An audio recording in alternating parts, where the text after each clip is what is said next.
साथियों नमस्कार, स्वागत आप सभी का एक बार फिर से। और जीटी मेथड यानी ग्रामर ट्रांसलेशन मेथड के बाद एक बार फिर से डायरेक्ट मेथड के कुछ एक क्वेश्चन लेकर हम आपके सामने हैं। और इस मेथड को जब आप पढ़ोगे तो आपको पता चलेगा बिल्कुल opposite of grammar translation method. बिल्कुल कॉन्ट्रास्टेड आइडियाज यहाँ पर प्रेजेंट किए जाएंगे, बड़े ध्यान से करेंगे आप। ठीक है, आज हम बात करेंगे कि किस तरह से हम अपने आप को मैनेज करेंगे। हम बात करेंगे डायरेक्ट मेथड की और पूरे सिलेबस की आपको बीच बीच में बताता रहूंगा कि किस प्रकार से आपने अपने जो है जो ये शेड्यूल है, सिलेबस है या ग्रेड 2 की वैकेंसी फाइनल एग्जाम तक किस प्रकार से मैनेज रहे, क्या आपको पढ़ना चाहिए, कहाँ से आपको जो है वो पढ़ना चाहिए, टेस्ट ज्वाइन करने हैं, कब करने हैं, 100% करने हैं, लेकिन कब करने हैं ये एक बहुत अच्छा सवाल है, आपको बीच बीच में बताते रहेंगे। तो शुरू करते हैं। हमारा पहला क्वेश्चन है जीटी में डायरेक्ट मेथड का, what is the primary focus of direct language. एक बात ख्याल रखना, डायरेक्ट मैसेज मेथड जब भी पढ़ो, है ना, डायरेक्ट मैसेज डीएम वाला वर्ड में आ रहा है, डायरेक्ट मेथड जब भी पढ़ो तो आप इस बात का ख्याल रखेंगे कि हमने बिल्कुल अपोजिट चलना है। किसके? जीटी के। पहला पहला विचार ये होना चाहिए। हम क्या करते हैं, जीटी पढ़ लिया, अब डायरेक्ट पढ़ेंगे। Why don't you feel the rules of direct GT method. आप महसूस करिए, इस बात को याद करिए, लर्न करिए। देखो, महसूस तो करना पड़ेगा आपको इन चीजों को, एक एक बात को अपनी भाषा में याद रखना पड़ेगा। ऑपोजिट चलना है जीटी मेथड के, डायरेक्ट मेथड सही हो जाएगा। What is the primary focus of direct language. Primary focus क्या है? प्राइमरी फोकस क्या है यानी मेन पर्पस क्या है, किस बात पर ज्यादा फोकस किया जाता है? ध्यान से देखिए, grammar rules, translation of text, oral communication, memorisation of vocabulary. चार ऑप्शन बताइए, जरा देखिए, सोचिए, विचार करिए, क्या उत्तर हो सकता है। 1 मिनट के लिए आप वीडियो रोक सकते हैं, उसके बाद उत्तर दे दीजिएगा। तो मैं बताता हूं आपको, जहां ग्रामर ट्रांसलेशन मेथड में ग्रामर है, ट्रांसलेशन है, मेमोराइजेशन है, ये तीनों को ही ये नकार देते हैं। रट्टा नहीं मारना है, ट्रांसलेट नहीं करना है मदर टंग में, ठीक है, और क्या नहीं पढ़ना, ग्रामर के रूल वाइज नहीं चलना।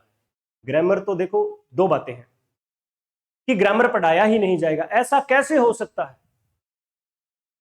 सवाल कैसे आएगा वो भी बताऊंगा। ऐसा कैसे हो सकता है कि अंग्रेजी भाषा पढ़ रहे हैं, हिंदी भाषा पढ़ रहे हैं और ग्रामर ही नहीं पढ़ रहे? कहीं ना कहीं थोड़ा बहुत तो ग्रामर को टच करोगे। हाँ, करना। ग्रामर के रूल्स नहीं पढ़ाए जाएंगे, यहां पर फोकस होगा ओरल कम्युनिकेशन। इस पर होगा ओरल कम्युनिकेशन। अब ओरल कम्युनिकेशन होगा तो he she it I you they we he she वगैरह सारे आएंगे ना, इज एम आर वोज और हैज थर्ड वगैरह सब आएंगे, वो तो ग्रामर ही है। लेकिन ये कह रहे हैं कि हम ग्रामर रूल्स को नहीं पढ़ाएंगे। ऐसे नहीं भी आप ये लिखिए रूल और ये, हम कम्युनिकेशन कराएंगे, उसके माध्यम से ही वोकेबलरी सीखेंगे, उसके माध्यम से ही भाषा सीखेंगे, और वहीं पर थोड़ा बहुत ग्रामर को एक्यूरेट करते चलेंगे, करेक्ट करते चलेंगे। समझे बात? तो यहां पर पहले प्रश्न का उत्तर है ओरल कम्युनिकेशन। नई बात है, वहां जीटी में ओरल नहीं करवाया जाता था, ओरल कम्युनिकेशन नहीं करवाया जाता था, यहां कम्युनिकेशन होता है। ठीक है, तो ये इसका उत्तर हो जाएगा। ये चीजें जीटी में थी, यहां नहीं है। ठीक है, इन direct method which language is from predominantly use in the class. कौन सी लैंग्वेज यूज की जाएगी? तो पहले बताओ जरा, सोच विचार करिए, जीटी मेथड की लैंग्वेज कौन सी थी, उसके ऑपोजिट होगा, वो कार्य नहीं करेंगे, क्या थी? उत्तर पता लग गया? वीडियो रोक के देखिए आप एक बार, करिए। द स्टूडेंट्स नेटिव लैंग्वेज, क्या mother tongue native language, language 1 नहीं होगी। ठीक है, the students target language only, सिर्फ टारगेट लैंग्वेज में ही पढ़ाया जाएगा, इंग्लिश के अलावा कोई शब्द नहीं बोलना। ठीक है, उसके बाद कॉम्बिनेशन ऑफ बोथ नहीं भाई, बाइलिंगुअल मेथड में होता है ऐसा। उसके बाद में साइन लैंग्वेज, साइन लैंग्वेज में तो बोला ही नहीं जाता, इशारों इशारों में बातें की जाती है, नहीं। ठीक है, यहां कम्युनिकेशन है, अगर यहां पर कम्युनिकेशन है तो साइन लैंग्वेज का तो सवाल ही नहीं उठता भाई साहब। प्रश्न सही होंगे आपके, अगर आप सभी प्रश्नों को अच्छी तरीके से पढ़ोगे ना तो सही होंगे प्रश्न, देखते चलना। तो ये दो प्रश्न में एक बड़ी बड़ी बातें क्या पता चल गई कि डायरेक्टली इंग्लिश में ही टीच करवाया जाता है, मेमोराइज नहीं करना, रूल्स नहीं पढ़ाने, ट्रांसलेशन नहीं करना। ठीक है, और क्या यूज कर गया कि ग्रामर नहीं है तो पैटर्न नहीं है तो स्ट्रक्चर नहीं है। ठीक है, ये बातें मैंने आपको कल बताई थी। इसी आधार पे जो है हम आगे पढ़ते चलेंगे। उससे पहले मैं आपको बता दूं कि एक विद्यार्थी का जो जीवन होता है वो कुछ इस तरह से होता है कि जहां पर जिम्मेदारियां हैं, जहां पर सिलेबस को पूरा करना है, जहां पर शेड्यूल को पूरा करना है, वहां एक अच्छी किताब सेलेक्ट करनी है, एक अच्छा क्लासरूम देखना है, और भी बहुत सारी बातें, अपने आप को मैनेज रखना है, विभिन्न आती हुई बाधाओं से अपने आप को टालना है। तो एक विद्यार्थी जीवन जो है वो आसान नहीं है आज के समय में। अगर आपको पढ़ाई से प्रेम है ना तो बिल्कुल आप जो है बहुत अच्छी तरीके से करने वाले हो, लेकिन आपने उसको बोझ समझ लिया तो दिक्कत है। इसके लिए जरूरत है एक वेल मैनेज प्लान की। आप सबसे पहले एक अच्छा प्लान करेंगे, प्रीवियस ईयर क्वेश्चन पेपर देखिए एक बार, वहां से क्वेश्चन कैसे आते हैं, और अपने जो भी टेस्ट दे रहे हो उन टेस्ट के क्वेश्चंस को मिलाइए, जरूरी है ये। कुछ विद्यार्थी टेस्ट में रैंक नहीं आने के कारण बड़े डिमोरलाइज हो जाते हैं कि टेस्ट में रैंक नहीं आ रही सर, हम तो, हमारे तो नंबर ही नहीं बढ़ रहे सर। ये कोई भी अध्यापक टेस्ट बनाता है तो वो उसका उद्देश्य होता है कि आपका सिलेबस जो है वो जल्दी से निकल जाए, अच्छा से या लर्न हो जाए। तो अध्यापक को तो आपका सिलेबस तैयार करवाना है। अब आप कहां से पढ़ रहे हो, कैसे पढ़ रहे हो, ये आपके खुद की प्लानिंग होनी चाहिए। मैं बताता हूं आपको, जीके अगर पढ़ रहे हो तो सर्वप्रथम, अगर कोई फ्रेशर स्टूडेंट है, न्यू स्टूडेंट है, अभी बीएड करके जो है भर्ती परीक्षा की तैयारी करने लगे हैं, तो बड़ी किताबों पर एक बार मत जाए।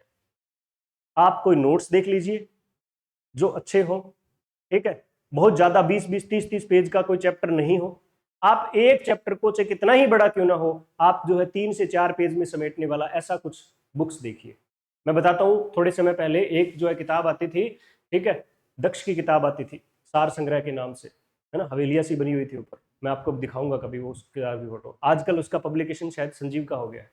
वो किताब बड़ी अच्छी है, उसमें राजस्थान की कल्चर, हिस्ट्री, ज्योग्राफी सब दिया हुआ था, ठीक है। उस किताब को अगर आप पढ़ लोगे ना तो कम से कम 2 ऑप्शन डिलीट कर सकते हो। स्कूल वाली किताबें पढ़ो 6 से 12 तक की, जहां जहां आपका सिलेबस है, इनसे आपके ऑप्शंस डिलीट हो जाते हैं। हो सकता है कोई डिफिकल्ट क्वेश्चन आ जाए। मैं आपको एक क्वेश्चन बताता हूं। एक पेपर आया जिसके अंदर ऐसे दिया हुआ था कि ये जो मंदिर किस शैली का बना हुआ है, ठीक है। 4 ऑप्शन देखे, बड़े भयंकर ऑप्शन थे, लेकिन उसमें 7वीं से 12वीं शताब्दी सेकंड ग्रेड का जो है वो एक ही ऑप्शन था, बाकी 3 सिलेबस में थे ही नहीं। तो सिलेबस के अकॉर्डिंग भी प्रश्न सही होता है। अब किसी को नहीं पता था वो मंदिर जो है वो कौन सी शैली का, कहां बना हुआ, कैसे, कुछ नहीं पता था, लेकिन ये पता था कि ऑप्शन में सी ऑप्शन हमारे जो है सिलेबस में, बाकी 3 सिलेबस में नहीं है। तो कहते हैं ना कि सिलेबस से भी क्वेश्चन सी होता था, ऐसे होता है। तो पहले बेस तैयार करें जीके का। जरूरी नहीं है कि आप जो है हल्दी घाटी का युद्ध पढ़ रहे हो तो आप पूरी डिटेल 10 पेज में बनाओ और ये हल्दी घाटी था, नहीं। आप कहां हुआ, किसके बीच हुआ, कौन सेनापति थे, कौन जीता, ठीक है, इस तरह की सामान्य जानकारियां जो आप इकट्ठी करिए और एक बार प्रीवियस ईयर क्वेश्चन पेपर में उन क्वेश्चंस को करके देखें, यू विल फील इजी, आपको अच्छा लगेगा। किसी भी मेन पेपर का, भर्ती परीक्षा के पेपर के अंदर आप देखना 80%, 70 to 80% आसान होते हैं। और सुनिए, जो विद्यार्थी सेलेक्ट हो गए हैं, जो गवर्नमेंट जॉब में है, उनसे जरा एक बार पूछिए क्या उन्होंने 100 आउट ऑफ 100 करे थे क्या, 90 करे थे क्या क्वेश्चन? बिल्कुल नहीं करे थे। फिर आपको क्यों चाहिए 90 क्वेश्चन अभी के अभी, पहले दिन ही क्यों चाहिए? बहुत से ऐसे विद्यार्थी है जो 50, 60, 70 इतने लगभग क्वेश्चन जो है, इतने क्वेश्चन में सेलेक्ट हो जाते हैं। तो आपको तो इतने बचाने हैं एक बार के लिए।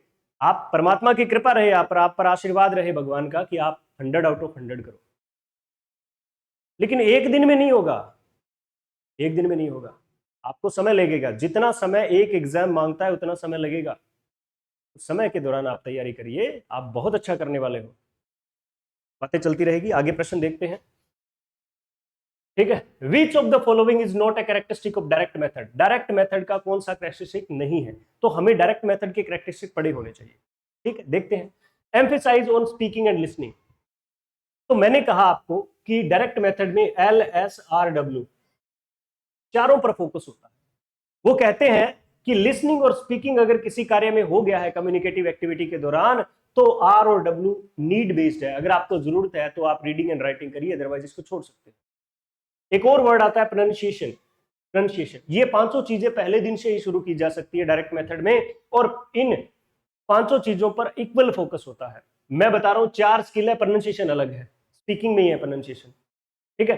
तो LSRW पर फोकस है, लेकिन R और W नीड बेस्ड है, इक्वली फोकस्ड है, ठीक है, ध्यान में रखें। तो इसमें पहले में क्या है, ठीक, emphasise on speaking and listening, सही उत्तर है ये। सही उत्तर नहीं, ये सही बात है, ये कैरेक्टरिस्टिक है। और हमें क्या करना है, नोट, और नोट जो न दिखे नहीं था ना, तो थारी गलती है।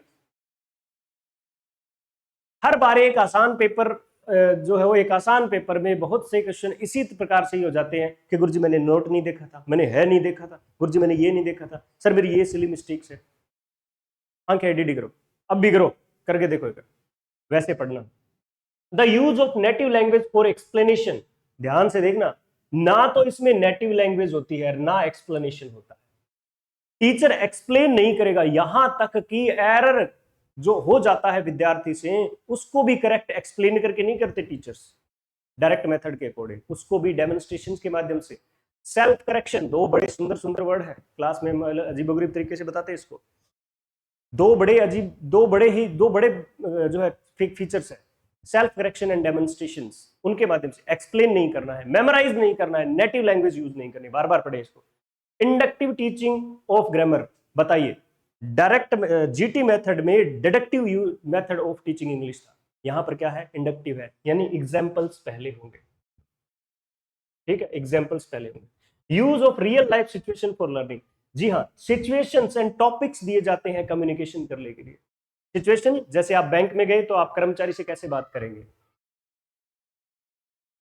और टॉपिक्स जैसे इलेक्शन पर अगर बात करनी चले, कम्युनिकेशन करना शुरू कर दो, वो हो जाए। तो इसका सही उत्तर है बी, जो पहले से ही हमने कर लिया था। ये फीचर किसका है, ये जीटी का फीचर है। अब एक बात सुनो, जब आप पांचों मेथड पढ़ लेंगे अच्छे तरीके से और बायलिंगुअल को भी थोड़ा सा स्टडी कर लेंगे, तो आप एक बात जानेंगे, आप इस आधार पे भी प्रश्न सही कर सकते हो कि डायरेक्ट का तो क्वेश्चन है, डायरेक्ट मेथड का, लेकिन इसमें ऑप्शन आया हुआ है जीटी वाला, तो ये ही होगा। जब हमें परमात्मा का नाम लेकर तुक्के लगाने वाली बात होती है ना, वो करना होता है ना, तब ऐसे करना होता है, ऐसे फालतू मुंह ऊपर करके तुक्का थोड़ी लगे है, नशा ऊंची चकली फेर के अब जी तुक्को लगा, हे ओ रखो जी यार, है दो को बोल गए नहीं। आप विचार करिए कि ये यूज ऑफ नेटिव लैंग्वेज कौन से मेथड में है, जीटी में है, और प्रश्न किसका है, डायरेक्ट मेथड का है, तो यही उत्तर होगा। समझे बात। In direct method how are the grammatical rules taught, rules कैसे पढ़ाए जाते हैं, ठीक है। देखो दो बातें हैं, जीटी मेथड की बात कर लेते हैं। जीटी मेथड में deductive method of teaching grammar ये पढ़ाया जाता है, यानी रूल्स पहले, ठीक है। इसी को कहते हैं एक्सप्लिसिट, क्या बोलते हैं, एक्सप्लिसिट। सिमिलर है, मैंने कल आपको बताया था, समान नहीं है, एक जैसे सेम नहीं है, सिमिलर है, ठीक है। तो डिडक्टिव और एक्सप्लिसिट कहां है, जीटी में। यहां क्या होगा, देखो डायरेक्ट एक्सप्लेनेशन, मैंने बताया अभी आपको एक्सप्लेनेशन होगा ही नहीं। उसके बाद में बाय ट्रांसलेटिंग सेंटेंस, ट्रांसलेशन होगा ही नहीं। Implicitly through the practice and examples, अब एग्जाम्पल्स कहां है, डायरेक्ट मेथड में, तो ये सही है, प्रैक्टिस भी सही है और इम्प्लिसिट भी सही है। नॉट टॉट एट ऑल, पढ़ाया ही नहीं जाता, बताओ भाई साहब, ग्रामेटिकल रूल्स को कहते पढ़ाया ही नहीं जाता। अब बात आ गई ना, ग्रामेटिकल रूल्स को ऐसे डिसाइड करके नहीं बताया जाता कि ये पढ़ना है ग्रामेटिकल रूल, ये नहीं बताया जाता। ग्रामेटिकल रूल्स को किस आधार पे पढ़ाया जाता है, इम्प्लिसिटली, यानी एग्जाम्पल दे देके और प्रैक्टिस करके, ना तो एक्सप्लेनेशन है ना ट्रांसलेशन की बात है। आपको अगर बुक पढ़नी पड़े टीचिंग मेथड से रिलेटेड, तो फ्री मैन की बुक जो है आती है, वो आप पढ़ सकते हो, अच्छी किताब है, और आप उसको पढ़ोगे। ये वैसे हमारे नोट्स में सारी बातें दी हुई है सभी, चाहे मोहम्मद असलम है, चाहे ऑक्सफोर्ड की जो है आती है वो है, और जितनी भी बुक्स जो है सामान्य मार्केट में अवेलेबल है, उनके सभी के जो है सार संग्रह नोट्स में दिया गया है, आप वहां से पढ़ सकते हो। बाकी आप अगर अपने लेवल पर करना चाहो तो आप कर सकते हो फ्री मैन की बुक को, सामान्यतः अच्छी किताब है, थोड़ा सा समय लगेगा लेकिन कर सकते हो आप। हाँ, ये क्लासेस देखने के बाद करोगे थोड़ा इजी हो जाएगा, थोड़ा सा इजी हो जाएगा, लेकिन कुछ बारीकियां हैं जो आपको समझनी पड़ेगी। आगे देखते हैं, which skill is most emphasized in direct method, कौन सी स्किल को ज्यादा जो है वो तवज्जो दी जाती है, एम्फेसाइज किया जाता है। अब एम्फेसाइज वर्ड जो है जीटी मेथड में बहुत ज्यादा है, रूल्स आर एम्फेसाइज्ड, है ना, memorisation is emphasised, translation is emphasised, grammar is emphasised, ऐसे करके कई सारी बातें हैं एम्फेसाइज की जो जीटी में किया जाता है। यहां पर स्किल्स की बात की जा रही है, ठीक है, विच स्किल्स, रीडिंग एंड राइटिंग नहीं भाई, ट्रांसलेट, अब देखो मैंने कहा था LSRW सभी पे इक्वल फोकस है, लेकिन ये दोनों नीड बेस्ड है, तो बचा क्या, स्पीकिंग एंड लिसनिंग। ग्रामर को फोकस नहीं होता और वोकैबुलरी को कम्युनिकेशन के माध्यम से पढ़ाया जाता है, ठीक है, ट्रांसलेशन होता ही नहीं है। रीडिंग एंड राइटिंग होता तो है पर नीड बेस्ड होता है।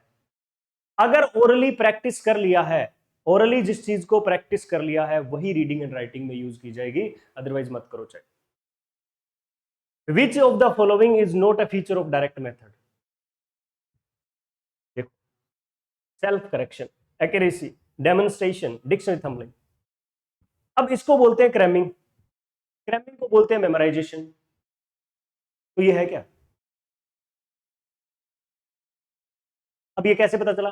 डिक्शनरी थंबलिंग, कहते टिप्स पे है, ऐसे ऐसे याद है मुझे, उसको बोलते हैं। ठीक है, तो ये डिक्शनरी थंबलिंग है, ये क्या है? मेमोराइजेशन का ही एक जो है, मेमोराइजेशन का ही एक सिनोनिम मान लीजिए। तो अगर आपको ये बात पता है कि ये डिक्शनरी थंबलिंग जो है ये मेमोराइजेशन की जैसी ही कहानी है, तो ये फीचर नहीं होगा, ये डायरेक्ट मेथड का फीचर नहीं है, इसलिए उत्तर आ जाएगा डी इसका। अब ये 3 क्या बला है? सेल्फ करेक्शन, विद्यार्थी खुद के लेवल पर करेक्शन करते हैं, एक लंबी कहानी है इसकी। ठीक है, विद्यार्थी खुद के लेवल पर करेक्शन। एक्यूरेसी, अब देखो सेल्फ करेक्शन है तो एक्यूरेसी अपने आप लोग, देखो भाई जो लोग इसको सही करते हैं तो उनसे पूछा जाए सेल्फ करेक्शन है तो एक्यूरेसी क्यों? ये तो दोनों बात ही एक है, गंगाधरी शक्तिमान है भाई साहब, गंगाधरी शक्तिमान है। तो एक्यूरेसी का मतलब करेक्टनेस, और सेल्फ करेक्शन का मतलब मैं खुद को सेल्फ को करेक्ट कर रहा हूं। तो करेक्ट एक्यूरेसी बात तो एक ही है। डेमोन्स्ट्रेशन क्या होता है? इशारा करना, इंगित करना, ठीक है, कुछ दिखाकर, टीचिंग मटेरियल एड्स को यूज करके जो है बताना, होता है डायरेक्ट मेथड में। हम बात करेंगे डी की। नोट है ना? हाँ जी नोट है। What is the role of a teacher in direct method? Teacher का रोल क्या है डायरेक्ट मेथड में? पहले जीटी में बताओ, आप विचार करो, है ना, जीटी में विचार करो, क्या कर लिया?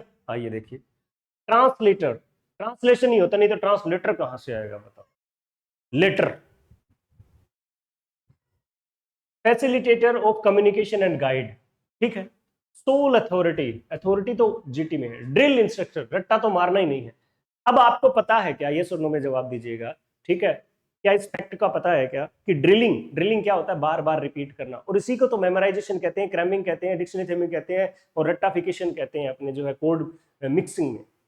ग्रेड फर्स्ट का टॉपिक है कोड मिक्सिंग, 2 बातों में सही हो जाएगा पूरे का पूरा टॉपिक, ठीक है, 2 गाने याद करने हैं, उसी में सही हो जाएगा। तो ड्रिलिंग जो है इक्विवेलेंट है किसके? क्रैमिंग के, मेमोराइजेशन के, तो नहीं है ये, डायरेक्ट मेथड में नहीं है। बचा क्या? फैसिलिटेटर, फैसिलिटेट करता है किसको? कम्युनिकेटर, कम्युनिकेशन को, और उसे गाइड करता है।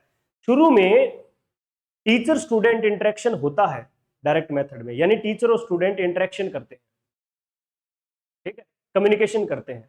बाद में जब कम्युनिकेशन प्रॉपर डेवलप हो जाता है तब टीचर अपने आप को वहां से हटा लेते हैं और गाइड करते हैं, इंस्ट्रक्शंस देते हैं, टारगेट लैंग्वेज इंस्ट्रक्शन देते हैं। बाद में, पहले वो पार्टनर्स होते हैं, कम्युनिकेशन में पार्टनर्स होते हैं, लेकिन बाद में वो टीचर जो है अपने आप में गाइड का रोल अदा करता है, फैसिलिटेटर ऑफ कम्युनिकेशन है, पूरी क्लास का नहीं, कम्युनिकेशन का वो पूरी क्लास का फैसिलिटेटर किस में होगा? सीएलटी में होगा, याद रखें।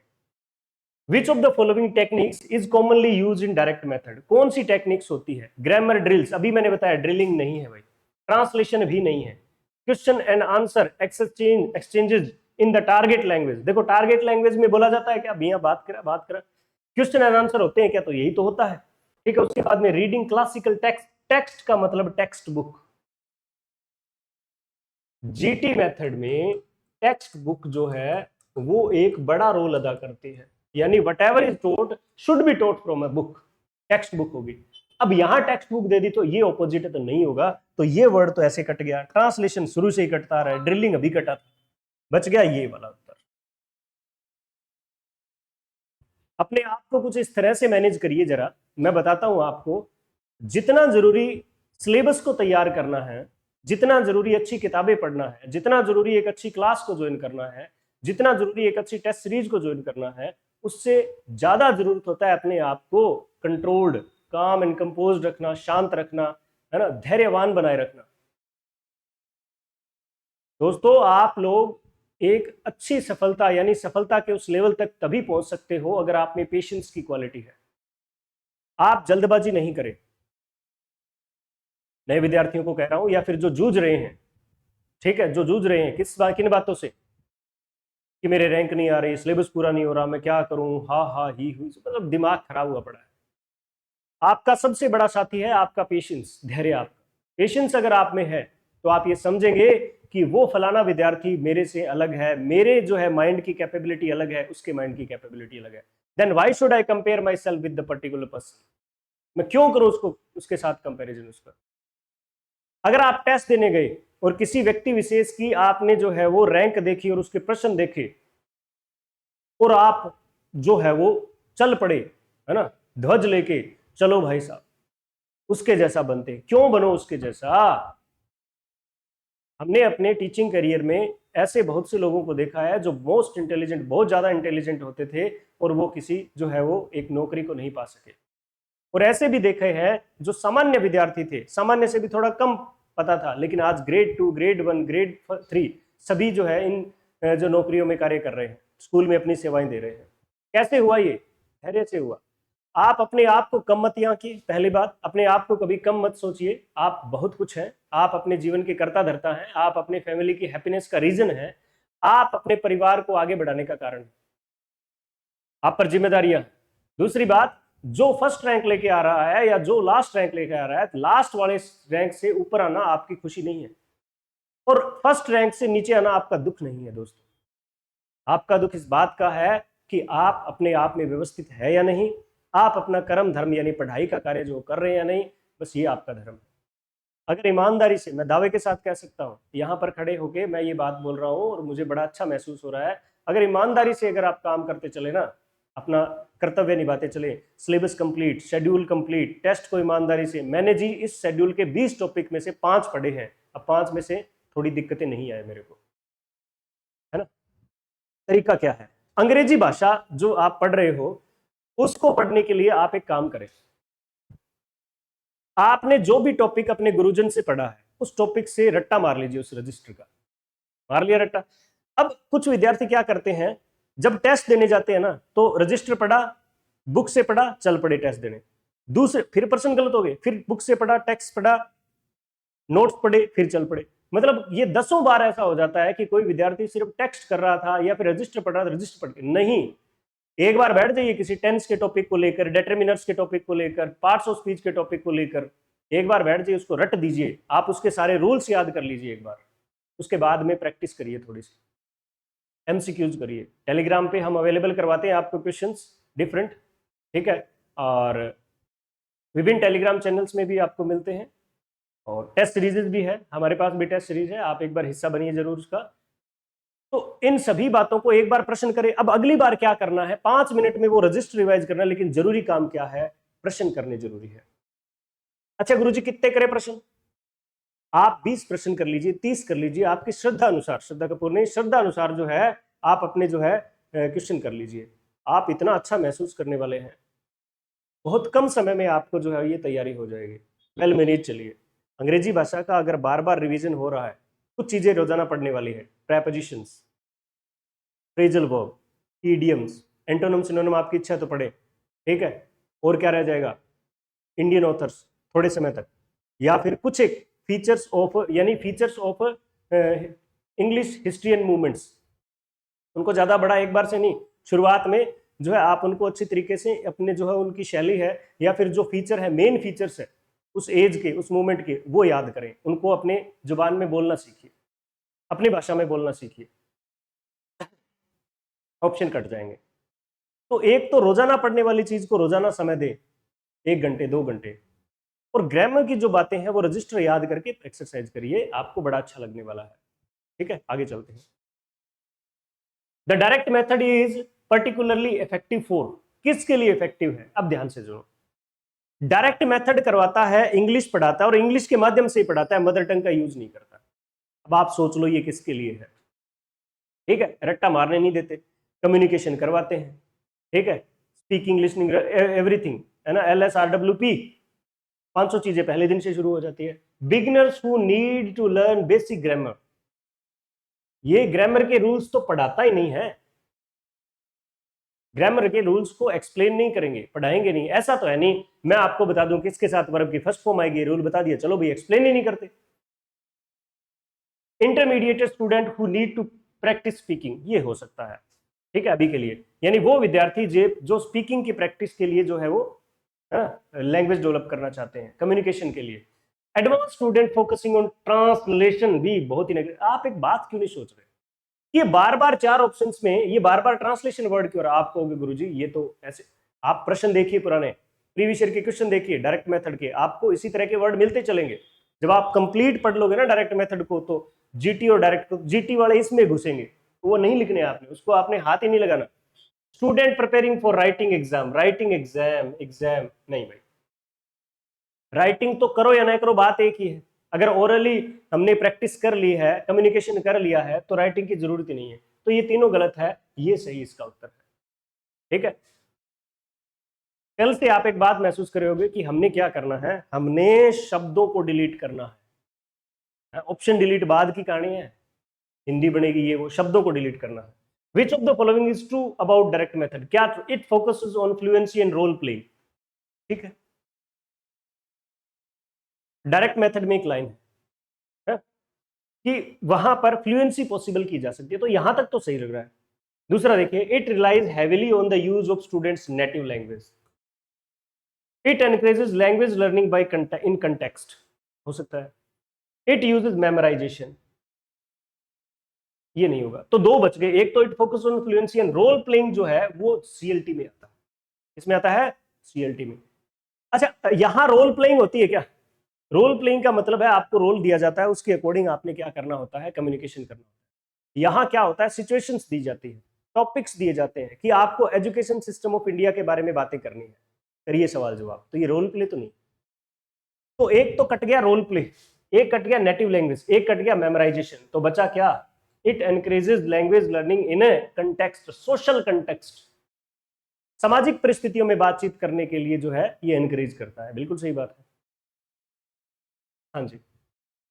विच of the following is a criticism of direct method? कल भी क्रिटिसिज्म आया था, आज भी आया है। इसका मतलब इसके अंदर जो बातों की सबसे ज्यादा आलोचना हो उसकी बात करते हैं। It neglects listening and speaking. ना भाई, कहां करता है ये, लिसनिंग को भी इफेक्टिव बनाता है और स्पीकिंग को भी इफेक्टिव बनाता है।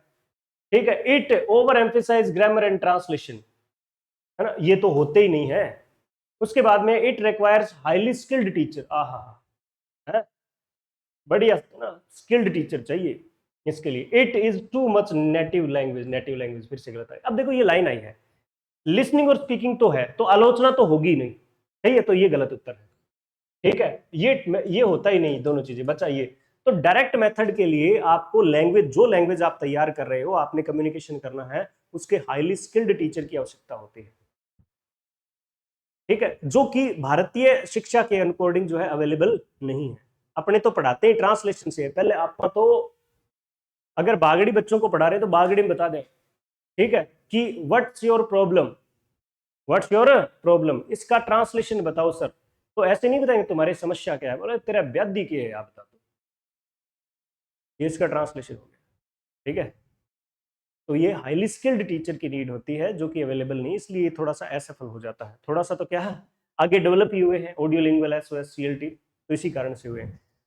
दोस्तों, एक धैर्यवान विद्यार्थी बने और अपने सिलेबस पर फोकस करें, अपने जो है कर्म धर्म जो है उन पर फोकस करें, ये नीड है आपके इस समय की। और जुड़े रहिए हमसे, बातचीत करते रहिए। आप कमेंट बॉक्स में आप जो है मैसेज टाइप करके बताएं जरा आपको कैसा लग रहा है कंटेंट, क्या आपकी नीड है। हम समय समय पर आपको जो है वो ये चीज़ें प्रोवाइड कराते रहेंगे। धन्यवाद, मिलते हैं कल की क्लास में।